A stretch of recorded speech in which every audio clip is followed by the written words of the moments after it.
பிரதிபலிப்பு என்பது பொருள்.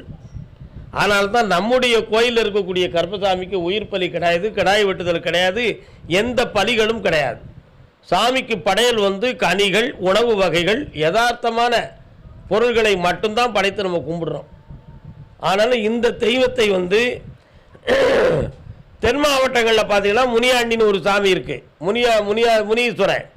அந்த சாமி மனிதனாக பிறந்து அவதாரம் செஞ்சு வந்த சாமி தான். அதுக்கு கிடாய் வெட்டுதல் பழக்க வழக்கங்கள் உண்டு. அதே மாதிரி தென் மாவட்டங்களில் பார்த்தீங்கன்னா சொல்லமாட சாமின்னு ஒரு சாமி இருக்குது. அந்த சாமிக்கு உயிர் பலி பாதியில் நிறைய பலிகள்லாம் கொடுத்துருக்காங்க. அதுவும் மனிதனாக பிறந்து பலி எடுக்கும் தெய்வமாக தான் வந்திருக்கு.